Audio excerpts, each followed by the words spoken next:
Ambalma ayaw bisimila Mali kono ani Mali kokan ni vewa bambara ka Mali kura kunafunu o wati sele aw ka bi kunafunu la kuma babe na talike nunu de kan kunafunu ya ira bi tenen sogomada fe ka foko Mali jamana finitigi fama u yera gawo marala ni uka bulma fen chaman baye wati mina utumbe ku kunda Kidal maraka wa segalu ya ira ka fo ni wati nunu na Mali finitigu no ye fama we be wuli ka jola wala saka seka do Kidal la ameno kunafunu tenten jamukan kono bi kalasi awma Mali kalanso o daelena kalo saba segana fiebo kofe min kɛra kalan daele samba flani mugani saba kasi samba flani mugani nani ma nga irala ka fo marabolo do fene konna la kalanso ma se ka daele ka sabu ke basigi baliya Ameriki jamanatigi kɔrɔ Donald Trump welela kiritigɛlaw fɛ bɔgɔ jenninen ka New York kaw fɛ bi a jalakilen do ka sabu kɛ k'a tɔgɔ yira yuruku ko dɔw la ka fara a denkɛ fila kan nunu bɛna kɛ aw ka kunnafoniw la kumaba dɔ ye ka fara kunnafoni misɛnnin caman wɛrɛw kan min bɛɛ lajɛlen bɛna tɛntɛn ni sanga in kɔnɔ k'a lase aw ma Mariam Traoré fɛ a y'aw bisimila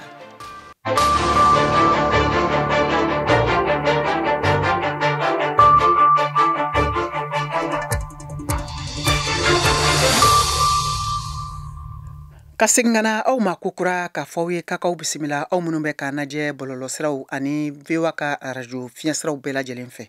nɛgɛ ɲɛ 17 tɛnɛngo sira Bamakɔ n'a lamini na wula nɛgɛ ɲɛ 1 bɛ Washington DC Ameriki jamana faaba kɔnɔ bi ye ntɛnɛn ye Octobre kalo tile 2 san 2023 sanga 30 aw ni Mariam Traoré bɛna ɲɔgɔn sɔrɔ ka bɔ studio 6nan na VOA soba kɔnɔ Washington DC Malikura kunkun n'a ɲɛɲɛ ko tɛntɛn ko lase aw ma aw ka kunnafoniw filɛ Ayrala bin tenen sogoma ka fɔ Mali jamana finitigu no ye famaw ye ka wuli ka jɔ tun lawaralenba do Gawo mara la min na jateminɛliw y'a yira ka fɔ u yera n'u ka kɛlɛkɛ bolimafɛn caman de ye kuma min na u kun bɛ ka wuli ka jɔ o sabati walasa k'u kunda Kidal o mara kan walasa an ka se ka kunnafoniw ɲɛdɔn Moribo Danbele ale ye sɛgɛsɛgɛli kɛ ka kunnafoni minnu sɔrɔ a koɲɛ kan ka bɔ Washington DC yan an ka jɛ k'o lamɛn Mali finitigilaka ɲɛmɔgɔ dɔ ye laseli kɛ AFP ko u ka larawuli baara ɲɛnabɔli ugumu kɔnɔna la Mali jamana kɛɲɛkɛyan fan fɛ ko u wulila k'u ka finitigilakaw bila ka taga Kidal kɛɲɛka ani kɔrɔyan fan na ko saridasiw ka kulu a wulila tɛnɛndon sɔgɔmada fɛ Gawo ale ni Kidal cɛ kilomɛtiri 300 jamana wurudugu ani Kilebiyan fan na a ka kuma la lakana ɲɛmɔgɔ wɛrɛ fɛnɛ y'a yira k'a fɔ ko convoi ni a bɛ mobili 119 k'u y'u jɔ sira fɛ kilomɛtiri caman Gawo kɛɲɛkɛyan fan na ko ni hakilila in taara karidon sardasu ɲɛmɔgɔw olu ka ɲɔgɔn ye dɔ senfɛ a ka kuma la ko ni larawuli baara in bɛɛ senna jateminɛ kɛlen k'a fɔ kabi utu kalo la balawu kɔni a juguyara kosɛbɛ marifatigi jɔkulu ani jihadi tigilamɔgɔw ka ɲɛsin Mali finitigilakaw ma Kidal porokotoli ka bɔ Mali ka mara kɔnɔna la ni o yelen k'a fɔ komi jamana ka kanabilali ko o Bamako ka dimiko kɔrɔ kumaba ye Mali jamana ka fanga tɛ kan ka se ka boli a kan nka marifatigi jɛkulu Coordination des mouvements de l'Azawa ni o ye SEMA ye Mali jamana ka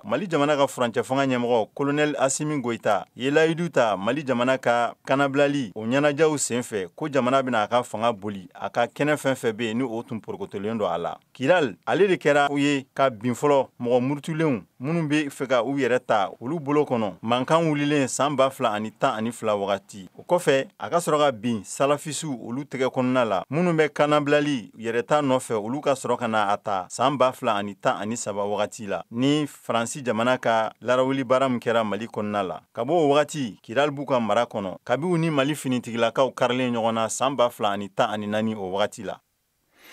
ka kɛɲɛ ni kunnafoni ye min bɛ tali kɛ Mali finitigiw ka wulikajɔ ka ko k'u kunda Kidal mara kan ni dɔw y'a yira fɛnɛ ka fɔ ko Mali finitigiw bɛna don Kidal la walasa an ka se ka kunnafoni jɔnjɔn sɔrɔ a kan bi VOA Bambara sera nu Togo ma ale ye bɛrɛbɛrɛli tɔn ɲɛmɔgɔ ye ka bɔ Bamakɔ a b'an bolo nɛgɛ ka nin waati in na an bɛna ɲininkali damadɔ tɛnkun a la armée malienne n'o ye faamaw ye u ka wulikajɔ ka ko kunda Kidal mara kan nu Togo i n'u la Ani wula ne b'aw fo k'aw barikada mɔgɔ ma b'an lamɛn ka bɛɛ don kiramanto na ayiwa kunnafoni ko mɛn da ye mɛntigila ye aw bɛ Bamakɔ ye an kɔni solila ni kunnafoniw ye bi k'a dɔn ani k'a mɛn fɛnɛ ko Mali finitigiw bɛ wulikajɔ la ko k'u kunda Kidal mara kan aw ye kunnafoni jumɛn sɔrɔ a koɲɛ kan Kidal mara ye yɔrɔ min ye parce que n'i ye jateminɛ kɛ ni tile filanin na hakili jagabɔ dɔw kɛra k'a daminɛ an b'a fɔ min ma Aglock ani Tesalite baaraw bɛ kɛ la n'an b'a fɔ ma ko Tchadikaw olu dun ye hakili jagabɔ dɔw kɛ k'a fɔ ko olu yɔrɔw kan ka bila donc maa wulila o baaraw bɛ kɛ la ka se k'o ka position renforcer o kɔnɔna na i bɛ jateminɛ kɛ agilɔg kan kɔnɔna na armée ani tchadiens de bɛ yen spécialiste kan kɔnɔ armée ani tchadiens de bɛ yen donc position de bɛ baaraw bɛ kɛ la bi aujourd'hui k'o renforcer min b'a to kɛlɛ min bɛ kɛ la a bɛ fɛn kelen de nɔfɛ Kidal ta o baara b'a la comme a b'a dɔn k'a fɔ ko programme dɔw de dilen don o programme min kan ka exécuter cogo min ale bɛ an sigilen an b'o baara tɔw de jateminɛ kɛla o baara tɔw kan ka kɛ cogo min mais bi maa min ye maaw taatɔla ye bɛɛ wulila ka kule k'a fɔ an bɛ taa Kidal mais Kidal ta tɛ pressé ko ye parce que 31 décembre de b'a to MINUSMA bɛ bɔ carrément Mali kɔnɔ mais bi an bɛ yɔrɔ min on bɛ dala yɔrɔ min kan bi parce que tchadiens yɛrɛ y'a fɔ ni tile fila in na olu bɛna yɔrɔ bila pour que ka yɔrɔ bila forcément il faut k'an ka position ka renforcer donc yelen bilalen don hakilina min kan bi an bɛ taa yɔrɔ min fan fɛ ka yɔrɔ min renforcer bi o ye Agilɔg ani Tesalit o baaraw de bɛ kɛ la ni waati in na an bɛ yɔrɔ min bi. Ayiwa ni an seginna kɔfɛ dɔɔni kabiri san 2012 waatiw ni Mali jamana binna ni gɛlɛya kɔnɔ ka sabu kɛ Kidal yɛrɛ ndarakilen ka bɔ Mali ka lakana kɔnɔna la awa o kɔfɛ an y'a ye waati damadɔ kɛra kabiri jamanatigi kɔrɔ Ibrahim Boubacar Keita ka waatiw la Mali finitigiw tun y'a laɲini k'a fɔ k'u bɛ don Kidal nka a koɲɛw balila e dalen b'a la ni wulikajɔ baara minnu n'a larawulilu bɛ sen na ka taa kuncɛ décembre kalo la finitigiw bɛna se ka Kidal yɛrɛ minɛ wa? I y'a fɔ cogo min na donc a kɛra cogo cogo baara de bɛ kɛ la parce que an ni MINUSMA bɛnna min kan ni baara signena ka ban tɛgɛnɔ bilala na Nations Unies na k'a fɔ min ye kan ye n'an b'a fɔ tubabu kama rétrocession k'anw kan ka segin armée ma cogo min o baaraw de kɛ la donc comme président y'a fɔ cogo min premier ministre y'a fɔ cogo min baaraw de kɛlen don donc Kidal taali nka foyi tɛ se ka bali a bɛ gɛlɛya mais foyi tɛ se ka bali donc c'est pour cela bi il est important que baaraw ka se k'o kɛ hakilija ni hakili b'a la i ye kuma dɔ fɔ tumani min na Musa Mara taara Kidal mankan caman tun kɛra Ibrahim Boubacar Keita yɛrɛ wulila k'a fɔ ko accord dɔ ka signé an ni olu cɛ o ye Mauritanie président wele ka na ka taa accord signé Kidalikaw hakilina b'a la k'a fɔ hali bi o accord de bɛ yen donc baara de kan ka kɛ o kɔnɔna de la mais an bɔra o kɔnɔna na an nana accord min signé na en 2015 avec Azali accord min signé baara ninnu kɛra n'o kɔnɔna de ye mais bi an bɛ position min na donc rétrocession na kan bɛɛ bɛ segin état de ma donc o baara min bɛ kɛ la ka daminɛ depuis Berta in kɛra fo ka na se bi ma mankan bɛɛ bɛ kɛ la attaque min bɛɛ bɛ kɛ la Lere attaque min bɛɛ bɛ kɛ la yen a bɛɛ bɛ kɛ la de pour que mɔgɔw kana se Kidal mais Kidal seli ye diyagoya ye a baaraw bɛ kɛ la hakilisigi kɔnɔna na c'est pour la Nations Unies mɔgɔ programme min fɔra o programme n'a sera u kan k'a d'anw ma tuma min an b'a ta o kɔrɔ de ye an tilala bi Agilɔg ko ani Tesalit ko la n'olu taara ka ban n'o position o renforcer la ka ɲɛ baara tɔw bɛ se ka nɔgɔya an bolo ni Ala sɔnna. Ni diyara ye Nu Togo an ka foli b'i ye k'a lase aw ma k'a fɔ ni tun ye Nu Togo ale ka laseliw ye min ye bɛrɛbɛrɛli tɔn ɲɛmɔgɔ ye ka bɔ Bamakɔ. Mais ni an ka kunnafoniw ye VOA Bambara ka Malikura kɛnɛ kan bi ni o kɛra ntɛnɛn ye octobre kalo tile 2 san 2023 a yirala k'a fɔ jateminɛliw kɔnɔ kalansow dayɛlɛnna Mali jamana fan caman fɛ hali ni k'a sɔrɔ basigibaliya bɛ marabolo dɔw kɔnɔ. VOA Bambara ka kunnafonidila ka bɔ Bamakɔ Mariam Kuyate ale kɔni ye wulikajɔ kɛ ka taa ɲɛda kalanso dɔw kɔnɔna kan a tɛmɛna cogo min na walasa an ka se k'o kunnafoniw lasɔrɔ ka di aw ma an k'o lamɛn. Nin y'an ye Aminata Diop lakɔliso kɔnɔ Bamakɔ sigida 4 na sɔgɔma nɛgɛ kaɲa 8 lakɔlidenw somɔgɔw fo ka taa se kalanfaw ma ninnu bɛɛ lajɛlen tun bɛ kɛnɛ kan nisɔndiya foliw kuloniyɛlɛw nin bɛɛ lajɛlen tun bɛ jateminɛ o hukumu kɔnɔ an y'an ka kuma bara tegun kalanden damadɔ la Sherif Aidara ale nisɔndiyalen don ka d'a kan a bɛ 8e année kɛ ɲina. A ma fɛn sɔgɔmada in na an taara dɔrɔn tɔgɔ wele kɛra n tɔgɔ yera a fɔra ko n pasera wa an donna kilasi kɔnɔ an taara an sigi fɛn ma kɛ bi kɔni an bɛ kulonkɛ la. Mais école taara ɲina e yɛrɛ i nisɔn ka di wa ou bien a ko bɛ cogo di? Bon nisɔn ka di. Munna? Parce que a taara bon n famana n terikɛw ma n n'olu ye ani kalan kɛko ɲuman ninnu o de nisɔndiya kun. École tali sɔgɔmada in na kalanden caman bɛ yen minnu ye kalan kunfɔlɔw daminɛ ka ban La Sise ani Sira Dumbia olu be lakɔli be la Lafiabugu. Ne kɔntara ne pasera. E taara classe joli la? 82. Mais secondaire monsieur calcul dɔɔni kan kun. E dɔ sɔrɔ o la? Awɔ. Calcul jumɛn de kun don? Multiplication. Secondaire na an taalen classe kɔnɔ an y'a daminɛ moral la an bɔlen moral ka taa lecture ni numération kɛ. O y'a banni. Mais sɔgɔmada in na e content wa école ta la a bɛ cogo di i bolo? A diyara ne ye. A diyara i ye? Ayiwa i bɛna kalan kɛ ɲinan? Awɔ. O siratigɛ la an y'an kun ɲɛsin kalanfa dɔw ma yaasa k'u hakilinataw dɔn bi lakɔlita kan. Bois Doumbia lakɔli karamɔgɔ don. Bon, la rentrée quand même elle a été effective aujourd'hui ce matin. Donc denmisɛnninw bɛɛ tun motivelen don maîtres yɛrɛ tun bɛ yen bɛɛ nana an ye leçon modèle dɔw tun bɛ yen an y'o leçon modèle exécuté presque classe bɛɛ kɔnɔ. An bɛ min fɔ kalanden somɔgɔw ye kɔni bɛɛ k'i cɛsiri parce que denmisɛnnin ka kalan école dɔrɔn tɛ mara bɛ kɛ so kalan bɛ kɛ so fɛnɛ donc école b'a dafa n'Ala sɔnna an maître an ka côté min ye an b'o kɛ fo ka se an seko damayɔrɔ la n'Ala sɔnna. Anta Kone ale ye denmasa ye a y'a yira k'a fɔ k'u b'u jigi sɛmɛ jamana ɲɛmaaw la yaasa ɲina kalan o ka se ka don ba la. Mais an kɔni bɛ mun ɲini ɲɛmɔgɔw fɛ gouvernement école ninnu kɔni u k'a lajɛ u ka cɛsiri don a la kosɛbɛ kosɛbɛ kosɛbɛ. Gouvernement école kɔni a ka d'an ye président ka se ka kuma école maîtres fɛ u ka kuma ɲɔgɔnya kɛ pour que kalan bɛ se ka kɛ a la cogoya min na. An ka jateminɛw kɔni sen fɛ lakɔliso damadɔ kɔnɔ ɲina lakɔlita an ma baasiba ye a la fɔlɔ. Mariam Kuyate ka laseli don ka bɔ Bamako VOA Bambara tɔgɔ la.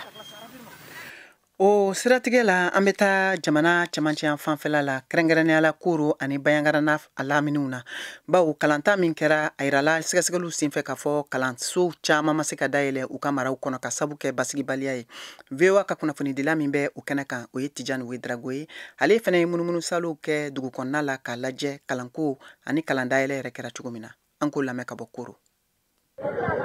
Kalo saba sɛgɛn lafiyaw kɔni bannen kɔfɛ bi ntɛnɛ sɔgɔma Koro n'a nɔkandugu kalandenw kɔni ye kalan siraw minɛ ko kura ye. Tɔgɔ Binta Kojo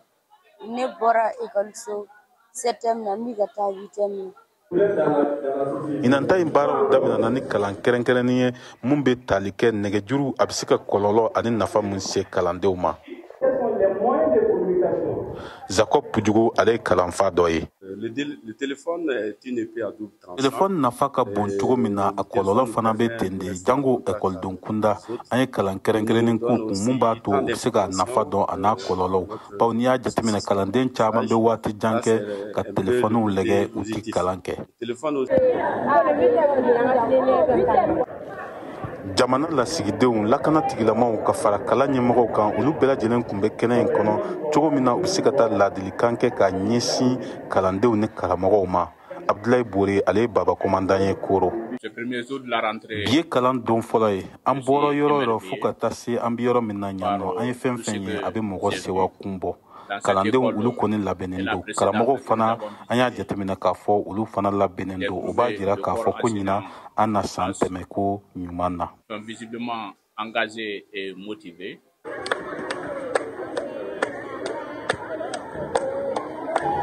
Nin sifilaka ninnu kɔni sigilen don u kun famana ɲɔgɔn ma kalo saba u bɛ k'u ka ɲɛnajɛw kɛ tɛgɛrɛ tulonkɛ nisɔndiya kɔnɔna na nka u ɲɔgɔnna caman bɛ yen minnu kɔni tɛ ka nin sɔrɔ ka sabu kɛ lakanabaliya kɔni kɛra sababu ye ka u ka kalanso datugu.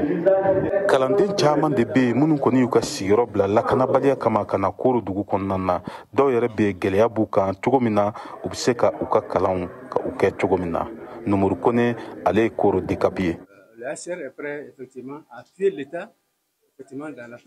Ɲinan sa in na an ka baɲumankɛ tɔn min bɛ yen n'o ye HCR ye u y'a jira k'a fɔ ko u na dɛmɛ kɛ ka ɲɛsin kalanden minnu kɔni y'u ka sigiyɔrɔ bila lakanabaliya kama a kɔni bɛ daminɛ n'u tɔgɔw sɛbɛnni ye k'u lakodɔn dɛmɛ yɛrɛ bɛ tali kɛ fɛn min kan o de ye kalanminɛnw ye ka ɲini ka d'u ma ka fara u kan ka tila ka wari yɛrɛ di u ma wari min b'a to u bɛ se ka jɔ n'u ka musakaw bɛɛ lajɛlen ye. et surtout en termes de paiement de cash. N'i y'a jateminɛ kabini dankari walew kɔni daminɛna Mali camancɛ yanfan na, kalanso caman de datugura ka sabu kɛ dankari walew ɲɛsiranya kama. Kalanden caman bɛ yen minnu kɔni ka kalan tiɲɛna ka sabu kɛ sentanya ye, baw lakanabaliya kɛra sababu ye u wulila ka bɔ u sigiyɔrɔw la ka na sigi dugubaw kɔnɔna na. A ka fɔla jamana ɲɛmɔgɔw bɛ ka fɛɛrɛw bɛɛ lajɛlen sigi sen kan ɲina walasa kalansow caman o ka se ka dayɛlɛ ko kura ye kalandenw olu ka sigi kalansow kɔnɔna na. Tijani Wedraogo, VOA Bambara tɔgɔ la ka bɔ Koro.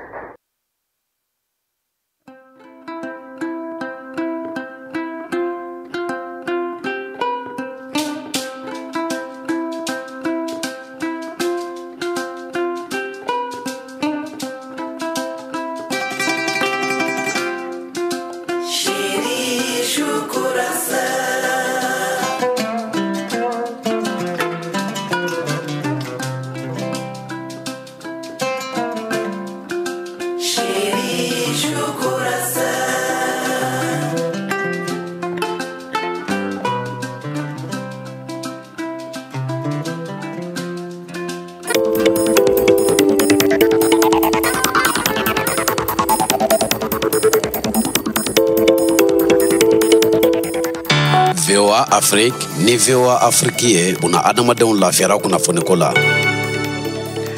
An balimaw ayaw bisimila hali bi an b'a lase aw ma k'a fɔ aw sɔgɔlen don VOA Bambara ka radio fiɲɛsiraw la nin waati na k'a ka malikura kunnafoniw lamɛn.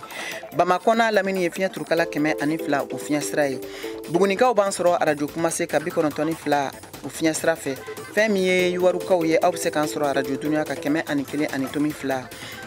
Koro ani Bayangarana lamini o ye fiɲɛ turukala 93.2, Gawo 106.1, Tumutu 93.3. Ni waati ninnu na Abijankaw bɛ se k'an sɔrɔ 99 o fiɲɛ sira fɛ. Wagadugu o ye fiɲɛ turukala 102.4. An ka bɔlɔlɔ siraba o labilalen don www.voabambara.com walima aw bɛ se k'aw sɔgɔ an ka page Facebook, YouTube ani Instagram kan VOA Bambara. Malikura kunnafoniw bɛ ka lase aw ma Mariam Traoré fɛ ka bɔ studio 6nan na VOA Soba kɔnɔ Washington DC.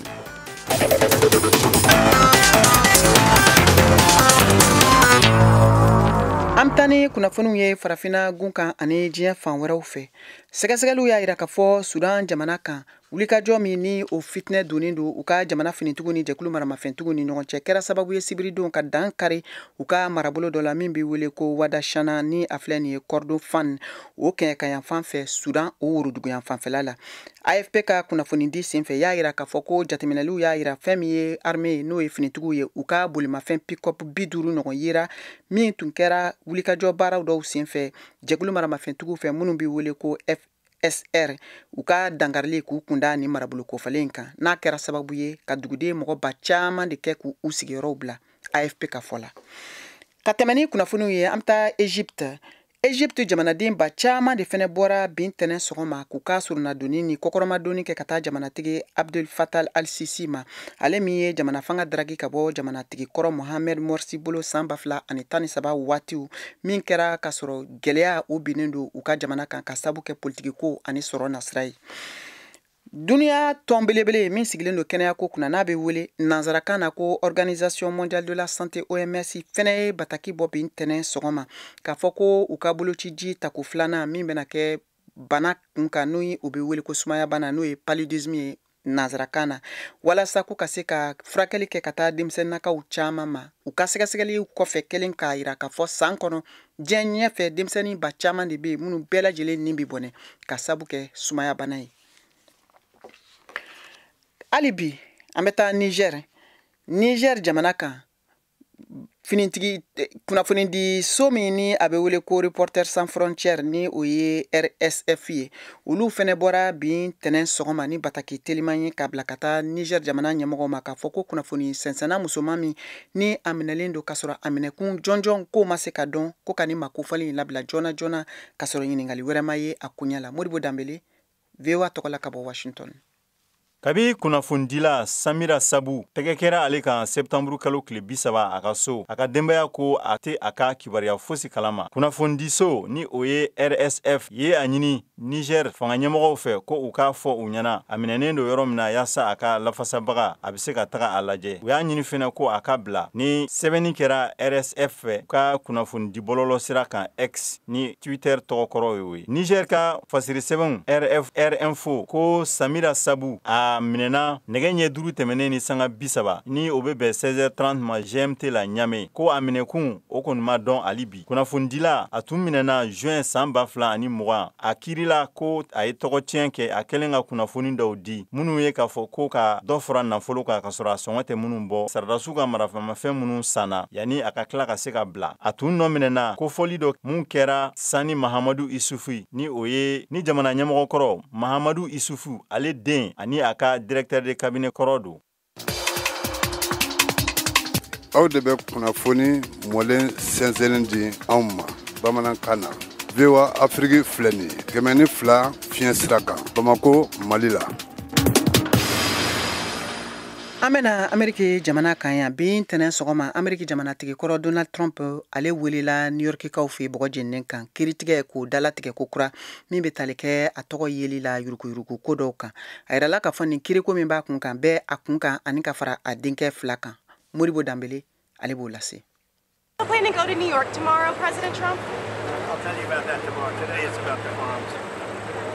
Kirim bɛ daminɛ bi kiritigɛla Arthur Ngoron ye a jalatigɛ ko Donald Trump ni a den Eric ani Don Jr. ko u ye namara kɛ ka dɔ fara u ka dugukolo minɛnw an'u ka sɔrɔ nafolow kan u ka Trump Organization na san caman ka sɔrɔ a hakɛ tɛ mun bɔ. New York nominɛlikɛla Letitia James ko ka $250,000 ko ɲangili ko bin u kan ani ka tila ka Trump ani a denw k'u senbɔ u ka du ka kɛnyɛrɛye baarakɛyɔrɔ koɲaw la. Trump ye laseli kɛ karidon tile labantɔla la ko ale bɛ fɛ ka na tɛnɛndon ni kiritigɛyɔrɔ la ko a bɛna kubeda la sɔgɔmada fɛ yaasa ka se ka na a tɔgɔ ani ka a yɛrɛ danbe ko k'o makaran. A ye nin sɛbɛ ni san 77 don a ka bɔlɔlɔ sira kan mun bɛ wele ko Truth Social ko nin ko in bɛɛ ye dibidibi ko ye a ka kuma la. Ni kiri in kɔfɛ Donald Trump kan ka taga kojugu nominɛli kɛ kiri wɛrɛ la nin kalo nataw na. A kan ka taga u ka Washington furuba kiritigɛla dɔ ɲɛma Mars kalo tile 4 a kɛlen ka ese k'a bɛ Ameriki jamana ka jamana ɲɛmɔgɔya kalafili jaabi san 2020 ni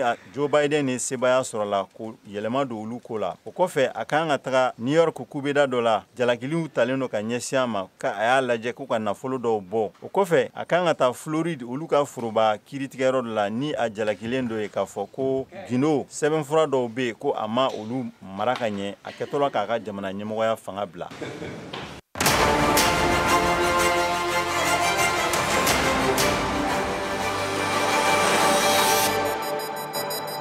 A y'aw ka kunnafoniyaw sɔrɔ don o don sɔgɔma VOA tabalen kan VOA Bambara ka tile kunnafoniya kun fɔlɔw sanga 30 kɔnɔna na o bɛ kɛ don o don tɛnɛn ka taa bila juma la sɔgɔmada nɛgɛ kaɲɛ 7 mana tɛmɛ ni sanga 30 ye wa segin bi k'a kan tuguni nɛgɛ kaɲɛ 9 waati ni VOA tabalen ye a y'aw ka tile kunnafoniya kun fɔlɔw sɔrɔ Mali ale ni diɲɛ bina kun kan VOA tabalen ka kunnafoniya kunkun n'a ɲɛɲɛ di aw ma n'an baaraɲɔgɔnw ka wulikajɔ ye Mali kɔnɔna na farafina ale ni diɲɛ fan 14 bɛɛ lajɛlen.